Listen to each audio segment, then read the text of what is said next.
Pēteris Kūlis ir mūsu nākamā stāsta galvenais varonis. Tas ir cilvēks, kam nav bail no augstuma ne ar K, ne ar G. Ladies and gentlemen, Peter Kūl.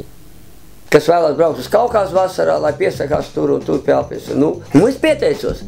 Un tālāk es jau aizgāju kāpā slīpu plakni. Kas ir jūsu pirmās bērnības atmiņas? Kara laikā, ka man melna neidžera deva šokolādi. Un es atceros, mēs bijām amerikāņu zonā, vai ne?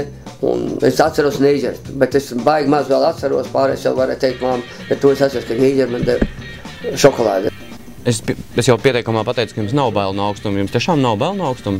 Bailes ir tev iekšā, ja? Otrkārt, nu, kāpēc cilvēks baidās?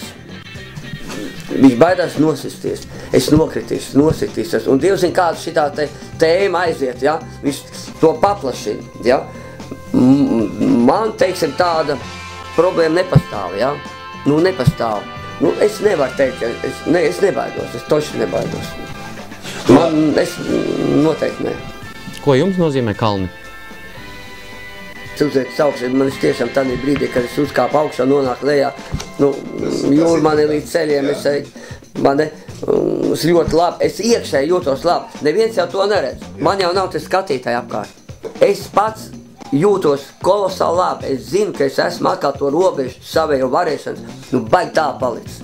Es atkal varu, vai ne? Tā ir man iekšējā, prieks, ja.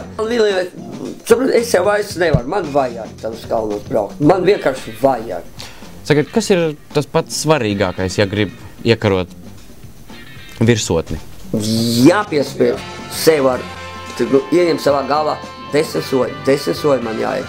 Ne tad tu ej šūpējies 8, 9, 10 uzreiz sabrūks. Ļoti svarīgi ir draugi. Man tā komanda ir ļoti svarīga, tie puiši, kuriem es iet. Nu, tur parādās, kāds tu esi, ja kalnos tu tur nevar blefot. Vai nu tu esi, vai nevar. Un otrkārt, es eju, ja tu to vīru uz galvu tur, man nevar rasties domas, ka tu viņu nenoturēs. Ja tu to mēdz nebūs iesēst. Nu, man tādas domas nevar būt.